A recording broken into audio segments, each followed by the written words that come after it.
नमस्कार, आप देख रहे हैं हल्ला बोल टीवी। मैं हूं अली। बैंक लूट कांड का आरोपी अमन शुक्ला की हत्या में उसकी पत्नी का नाम सामने आ रहा है। कहा यह जा रहा है और आरोप ये लगाया जा रहा है कि उनकी पत्नी ही ने शूटर्स को उनका लोकेशन बताया था। आइए इस पूरे मामले को विस्तार से जानते हैं हल्ला बोल टीवी के संपादक दीपक शर्मा से। देखिए, पुलिस ने इस मामले में 3 संदिग्धों को उठा लिया है और पुलिस का दावा है, पुलिस के अधिकारियों का दावा है कि जल्द ही सारे शूटर्स पकड़े जाएंगे।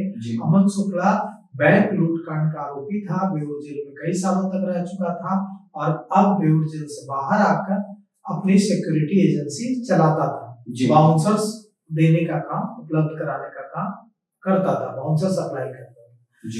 कहा जा रहा है कि वो 3 दिनों से अपने घर नहीं जा रहा था, किसी दूसरी जगह पर रह रहा था और उसकी यह आरोप लग रहा है कि उसकी पत्नी नेहा की बातचीत हो रही थी उसके कुछ दोस्तों से, जो लाइनर हो सकता है। हालांकि इसकी पुष्टि नहीं हुई है, लेकिन ऐसा जांच में ऐसे पुलिस इस एंगल पर भी जांच कर रही है, क्योंकि पुलिस ने जो कॉल सीडीआर खंगाला है, कॉल डिटेल रिकॉर्ड खंगाला है, उस सीडीआर में यह पता चला है, कॉल डिटेल रिकॉर्ड खंगालने में, कि जो पत्नी है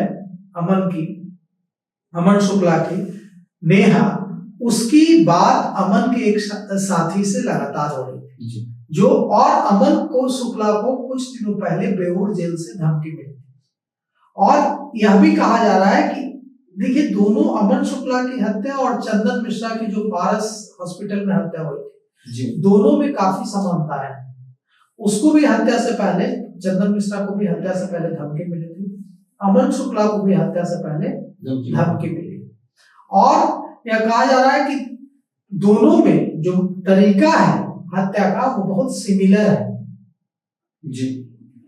तो अब पुलिस ने 3 संदिग्धों को उठा लिया है और अमन की पत्नी नेहा की जो घंटों बातचीत है अमन के पुराने साथियों से, उस पर पुलिस को यह पूरा संदेहजनक मामला लग रहा है। अब पुलिस आज अमन की पत्नी नेहा और उसके एक करीबी दोस्त को आमने सामने बैठाकर पूछताछ करेगी। आरोप है कि अमन की हत्या शूटर्स को ने लोकेशन के बारे में पहले पता लगा लिया था। अमन के शूटर्स को पहले पता चल गई थी यह बात कि अमन किस इलाके में है, और आरोप है कि यह लोकेशन उनकी पत्नी ने बताई। अब जानबूझकर बताई या गलती से बता दी, ये नहीं पता था कि हत्या कर देंगे। ये भी हो सकता है कि कोई पूछे कि आप कहाँ हैं, तो मैं बता दूं कि हाँ मैं यहाँ। मुझे तो ये नहीं पता कि हाँ, कोई पूछे कि हाँ अली कहाँ है, तो बता दें कि यहाँ। तो मेरा वो ये तो उद्देश्य नहीं है कि कोई अली की हत्या कर दे या मेरी हत्या कर दे। तो अब लोकेशन बताना, वहां पर आना, लोकेशन बताने के पीछे का मकसद क्या है, हत्या करना या सीधे सीधे अनजाने में लोकेशन बता देना। लेकिन पुलिस इस एंगल पर भी जांच कर रही है कि लाइनर की भूमिका में और लोकेशन बताने की भूमिका में अमन शुक्ला की पत्नी नेहा थी, और अमन शुक्ला की पत्नी नेहा जब गोलियां चलाई गई उस दौरान अमन शुक्ला की पत्नी नेहा भी उसके साथ थी। अमन शुक्ला और नेहा का जो बच्चा था वो भी उनके साथ था। वो ऑटिज्म का शिकार है, पीड़ित है बच्चा, और उसे थेरेपी के लिए ले जाना पड़ता था। थेरेपी के लिए पति पत्नी लेकर गए थे। कुछ समय पहले बेऊर जेल से फोन आया था अमन शुक्ला, और फोन करके धमकी दी गई थी कि तुम्हारी हत्या करवा दी जाएगी। अमन शुक्ला एक रिटायर्ड दारोगा का बेटा है। ये नालंदा के सरमेरा थाना के बड़ी बलामी गांव का रहने वाला है, और यह जिस गिरोह में था उस गिरोह ने 2020 में बेऊर के पंजाब नेशनल बैंक में दिन दहाड़े डकैती डाली थी और 52 लाख रुपए लूट लिए थे। इस मामले में वह जेल भी गया था, लंबे समय तक, कई सालों तक जेल में रहा, और कहा जाता है कि जेल में उसकी धाक चलती थी, क्योंकि जेल के अधिकारियों से उसकी बहुत पड़ती थी। वो जेल के अधिकारियों का बहुत चहेता था, और इस दौरान उसकी कई अपराधियों से भिड़ंत भी हुई, मारपीट भी हुई। उस एंगल से भी पुलिस जांच कर रही है।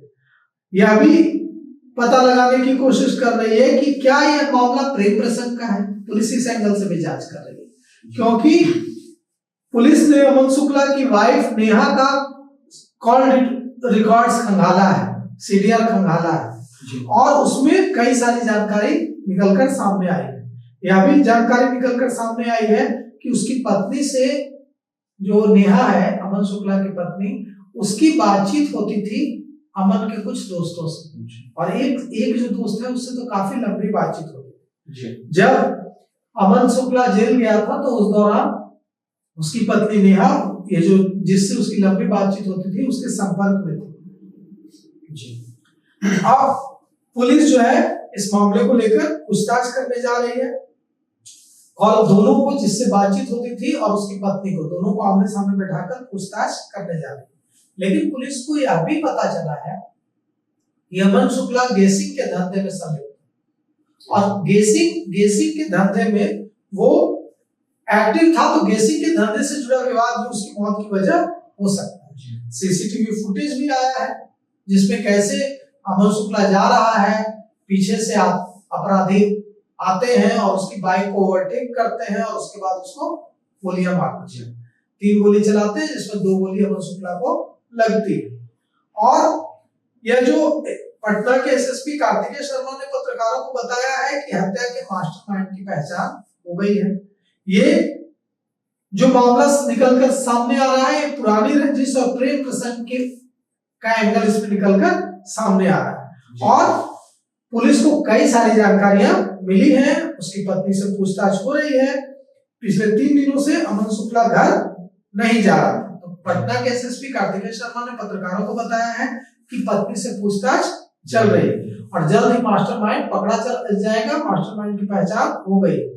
अमन का आपराधिक बैकग्राउंड रहा है, और वो जेल से निकलने के बाद अभी भी वो कई तरह की गलत गतिविधियों में संलिप्त है।